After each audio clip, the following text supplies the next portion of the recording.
COVID pandemic did not affect Uganda alone. If it had affected Uganda alone, that would be a challenge. But it affected the globe.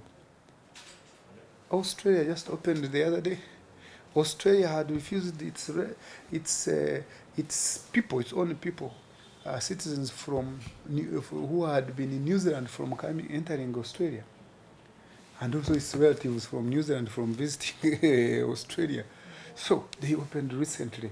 So I give hope to the businesses. I know you have loans. I know almost in international businesses, it is rare that companies will operate without firms, will operate with businesses without loans, some form of loan, some form of credit from somewhere. But again, most of the companies that have been in business know very well that there is always what we call business boom, but also slump. So regardless that it was a slump and even later a recession, and that you can come out because, again, companies have always come out.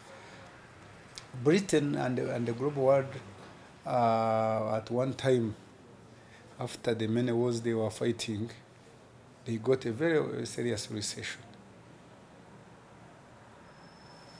Recently, 2008, because of the challenges within the United States, especially to do with the mortgages and house issues and money becoming a commodity within the United States, the world came to close to a very bad global recession. It went on. It affected 2010 was still bad. 2019, by 2012, people are still suffering the shocks and the whirlwinds and late skirmishes. But now the economy, by the time by 2015 and by 2018 to go to 19, when we again COVID is knocking on the door, the economy, the global economy was doing well. The global economy had come out. But I must mention something. The role of the state. There is an important role of the state, which I have seen in Uganda. It is already doing it very well. The government has put money aside for vulnerable economies. It has put money for SMEs, small and medium enterprises. It has put money for different sectors. And yesterday, I think yesterday, I heard the Speaker of Parliament saying, please don't touch money for women, which that is the role of the state. So because they are vulnerable again. So the state has come in. The state, Uganda's state is doing national planning, which national planning under National Planning Authority, and finance, which guides the economy on how to move. The president has been encouraging people that these are the key sectors that will be going up. He talked agriculture and agro-processing. He talked of industry. He talked of ICT and other services. And you can add tourism. So again, it is important that some companies might have to think, like I talked about, product portfolios. Those product or service portfolios that are problematic, you leave them. But how about diversification? And you add something. If you had a hotel, how about you buy about a few, two vehicles, and the visitors that come to stay in your hotel, you are the one who takes them around, again, to show them different places, so that again you earn that part of transport, or being the whole tour process, a complete package. So that is important. But the government the state has put strategic planning for the next 5 years. And Uganda had almost finished its national development plan. When COVID came, they went back to the planning table. So this national development plan of Uganda takes into account the COVID period and post-COVID period. So the state has come in to support industry, to support SMEs, to support women, to support vulnerable sectors of groups of the society, because again, we can't come out of poverty without the role of the state. They should not lie you. If the state becomes silent, if the state sleeps, no economy will get out. Because while we are being confused here by the global, the World Bank and IMF, and saying in a private-led economy, the state, the government has no role. Government has a big role. It has a big role in the United States of America, so it has a big role in Uganda. It has a big role in the UK. It has a big role in China. It must have a role in Uganda. It must have a role in a developing country like Uganda. Because again, when all these countries were growing, including those we call the tigers, Republic of Korea, Taiwan, Hong Kong, all those countries, and China, and USA in history, and England and Great Britain in history, they all had the role of the state. Maybe people will not understand what I mean by the role of the state. I can summarize it this way now. When COVID came, United States gave research laboratories and pharmacies that were into research money to go and research, to get the medicine and drugs for COVID. UK did the same, because these companies alone, it was so expensive for them. So the role of R&D, research and development, was important, while the private companies had what we call the wherewithal, the knowledge, and maybe the equipment, the science to do so. But again, however big they were, they needed the role of the state. And indeed, the state came in. So as you know, UK and USA, they got that the medicine for COVID with the state support. The state should come in. We need state intervention, not state interference.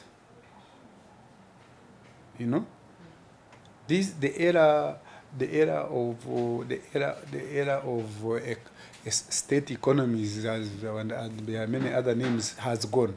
Now we need the presence of the state to intervene during aspects where we need coordination, where there is coordination failure within the economy, and where there is also what we call market failure, whereby there are certain goods and services required by the economy, like medicine, like drugs for COVID, but it is impossible without the state being giving a shoulder to these companies, to the industries, to the laboratories, to the researchers to do so.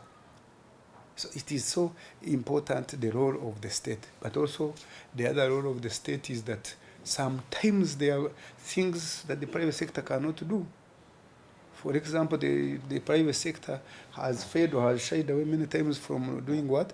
From doing building railways.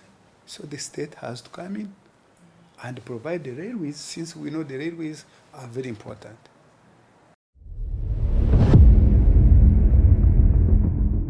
The challenge we have, of course, is the issue of fuel and some higher prices. And I also can explain higher prices. Long ago, I read a book in which they said, no man is an island. And me now, I know not even an island is an island, because it has other external influences from the water around it, which dumps on its edges several things that this water has collected from different places. When you are globally integrated, and Uganda is a liberalized economy, Uganda is a free economy, Uganda is a free trade economy, Uganda therefore is in the international economy, and it is in the global world. You will be affected maybe that is a big word, you will be influenced, let me use the English word, you will be influenced by activities in the global market. I give you 2 or 3 main activities. One, because of Ukraine and Russia, and I'll give other examples, many things have changed. As you know, Ukraine and Russia are the big exporters of products that we use to make soap and to make oil. So now that they are at war, it is not easy that we are getting products from there. And you have had different countries have put embargoes on travel out of Russia. So what does that mean? That Uganda now is getting raw materials to make soap and oil and cooking oil from these other countries in Asia, Malaysia, Indonesia, and again mainly palm oil. So then you no longer have the other sunflower, a lot of sunflower oil. People have been arguing that we have our palm farms.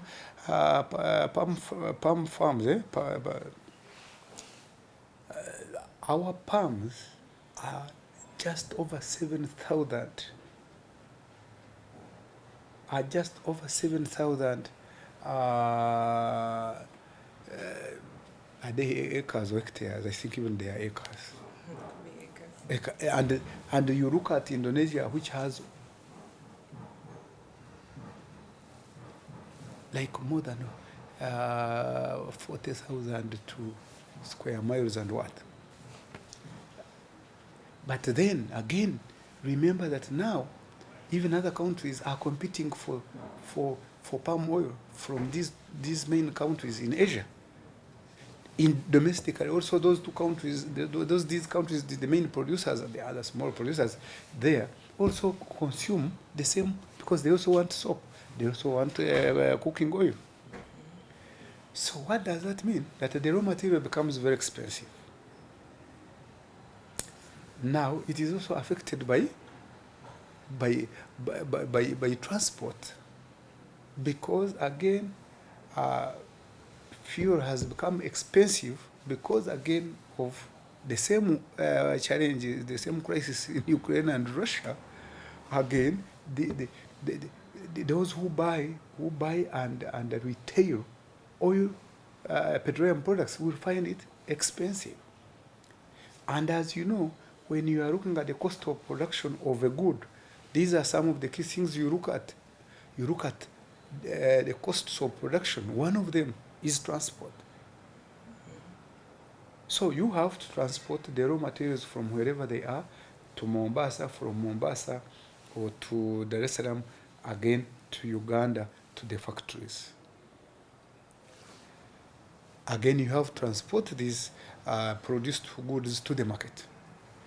The other cost is the labor costs. If we were looking at all the other factors, labor costs should also be going up, because these guys' cost of living has increased. How do they reach you? How do they eat? They also are buying products in the market at a higher price. So some modern companies will also increase the salaries and wages of the workers. The other cost will be the cost of power. Again, as you know, some of our factories use what we call liquefied petroleum products. But we already know that petroleum products are already what? Already expensive. Then there are other costs which will include also the taxman wants how do we run the economy. So when you combine these costs, the cost of selling these products on the market will be very high. And then you have the retailers who also have to make a small margin for being able to bring the products to you. Who is the ultimate consumer, who is the final consumer, who is the final customer. So this has increased the cost of production. And please remember that very global supply chains had been affected. One other important reason due to COVID. Some vessels were not moving. Like I told you, planes were not moving. Some they had closed some stations in certain parts of the world. So after the economy opened, after COVID has subsided, there has been rerouting, there is reorganization of routes, and again I tell you, some companies have run out of business.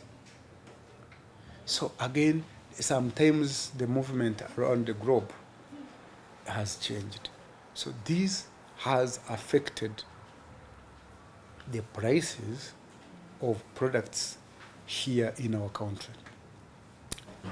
Another point that we should take into consideration is what we call imported inflation.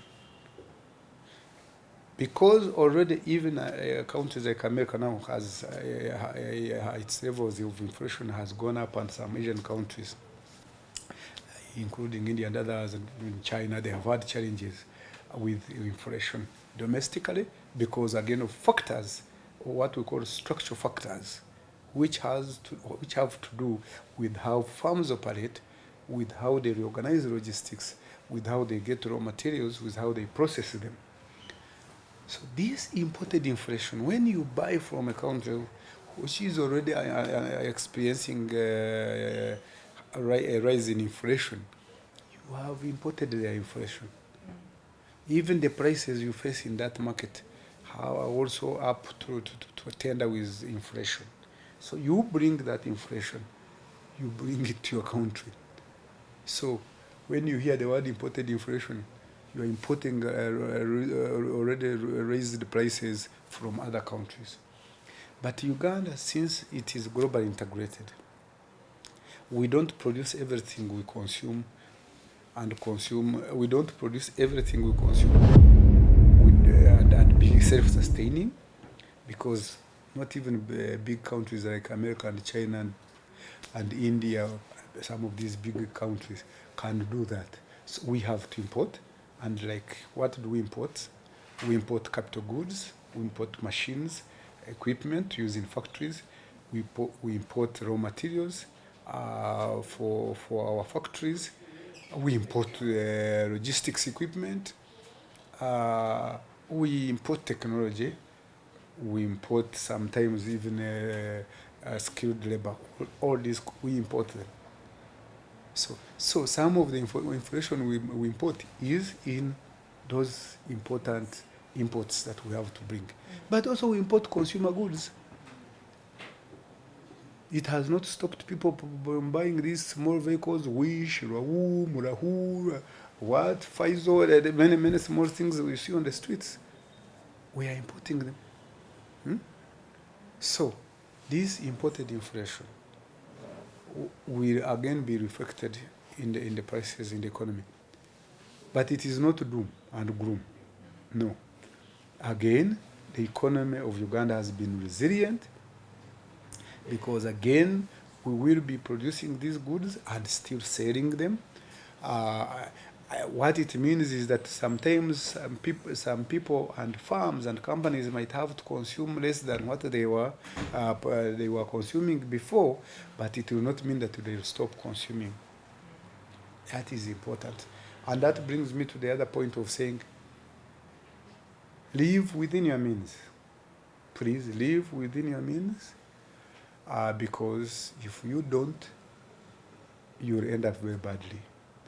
There is a tendency, sometimes when there is boom and bust, people tend to live large. Uganda is economy with socialites, with there are other titles, and you have all these kinds of parties for extravagance, for show. When the economy is being affected by all these whirlwinds from different places, you have to live within your means. And that is one of the methods of being resilient.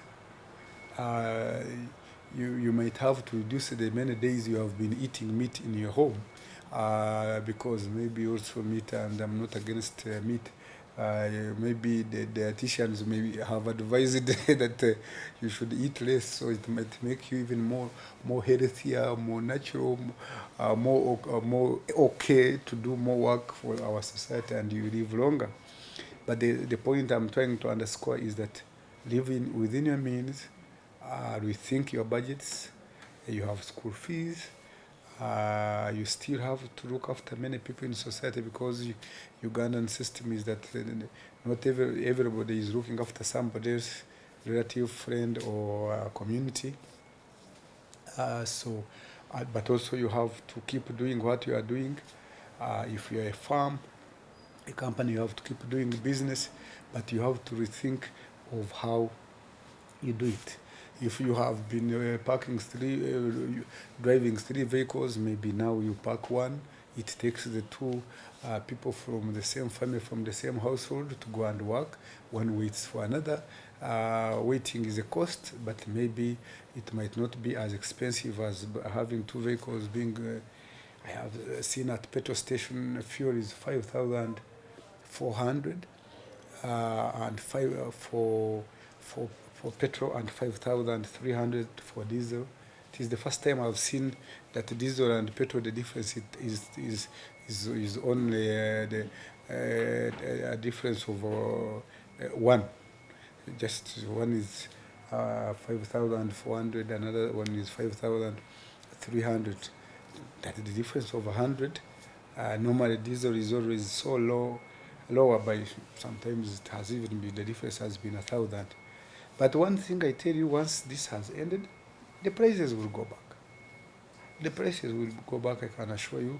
And we have the central bank, which has also all the means of quantitative easing and monetary controls, that it will bring back the economy back to state, and it will be okay. And it is important. But the other aspect, again, which is important, invest. Invest. Don't eat all that you save. You need to invest, and the investing, some people say, I earn very little, I don't invest it. Yeah, the next time you find you are 50 years and you find that you wasted all the 50 years of your life, and you have the other part, whereby the other bigger part, you will be frail. So how are you going to live? So who will invest for you? You have to invest for yourself. So during such period, people who have little monies could rethink of how to invest it. Maybe invest in government paper, in bonds, treasury bills. They give a certain interest rate, but they are safer. You are secure. These tendencies of Ugandans, whenever they get money or they want to clean some money, they put it in building apartments, and then you have apartments and no one is renting them, and then you have a challenge. Why, if you put that money maybe saved it in safer ways, the world will be safer, because then once you do that, this money will be somehow is in the banking system, and other people can borrow it and go to use it to do business. Saving, you cannot. You find a way of saving. There are many ways of saving, even at household level. You say that this season, what I have got out of this, I can use it.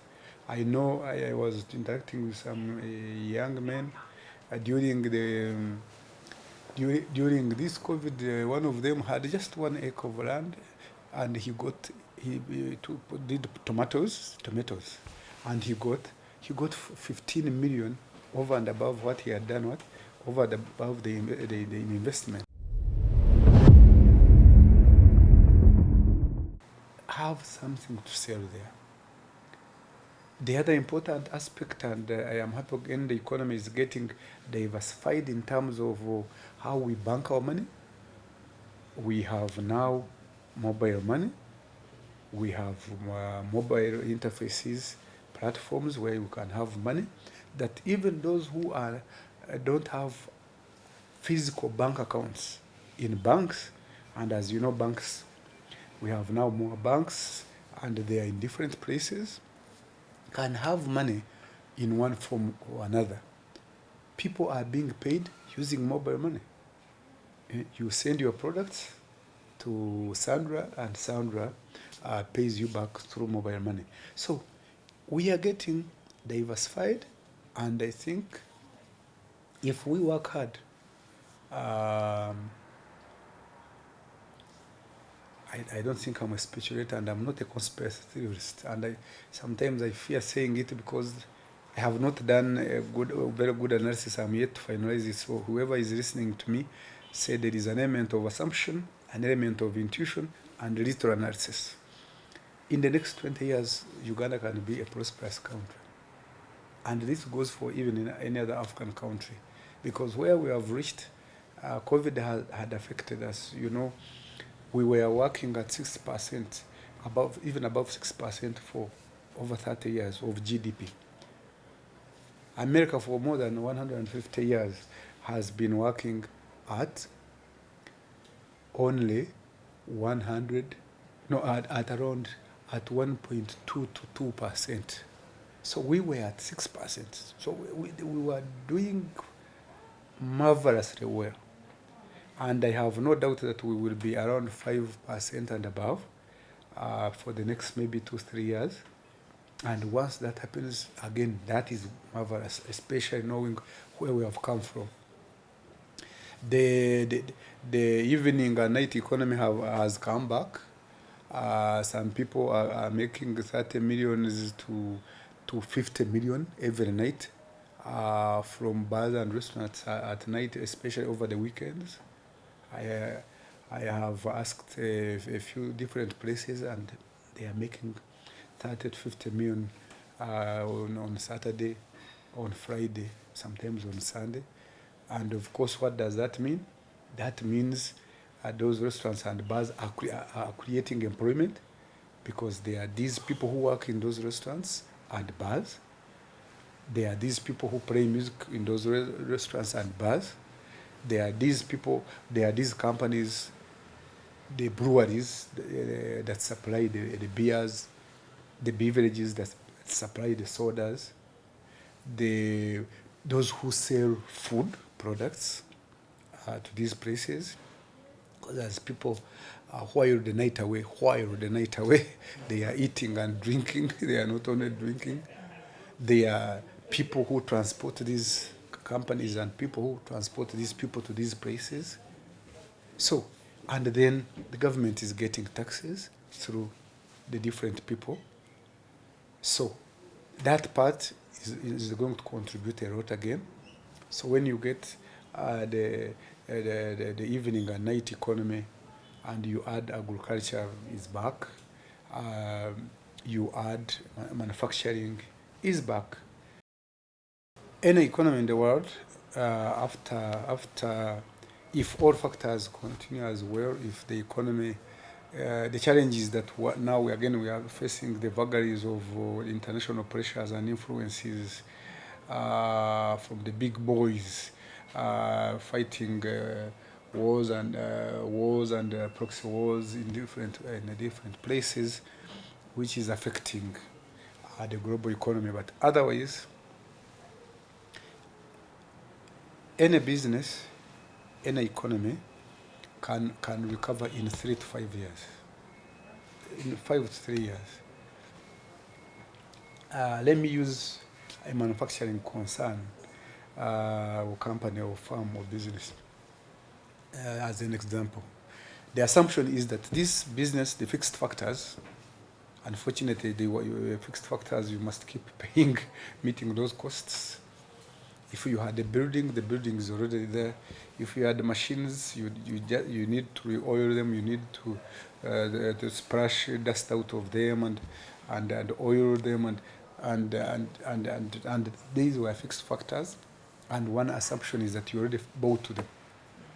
You already bought them, but you are only paying the cost of depreciation, because machine and equipment depreciate every year, and they are always being depreciated in the books of accounts. So what we are saying here is that three years is a good year for a company to be going back, because then you need to go back and buy raw materials. Or if you had raw materials and you had stored them and you are not producing, because then the market was not there, it was kind of like a recession now. Yeah, likewise, because this period behaved like as if it was a recession. Low, markets are so contracted. There is low unemployment because you are producing for who everybody is in their home closed, fearing that the wind will bring virus which will wipe all of them away. So we think that if you had already raw materials, some raw materials you cannot have, some could have perished. Unfortunately, you had certain number of labor. Sometimes that labor you have to reduce it. So you get back in in earnest in 3 years, when you begin to again to earn normal, what we call in economics, what we would call zero profits, and then you go to normal profits. Within 3 years, if you already established enough, is okay. If you are already establishing and had was here and there and having challenges, 5 years, you will get back. So I assure the businesses which are already established and they do not die. Yeah, some died unfortunately, and that is a challenge. But others did well and merged with others, which was a very wise decision. Others stopped portfolios, whether product portfolios or service portfolios that were problematic, and they remained with those they thought they were good, they were winners, they were cash cows. So if you push with that, be sure that economics is a science. 1 + 1 is 2, 2 + 2 is 4. If you are in 3 to 5 years, they will be back.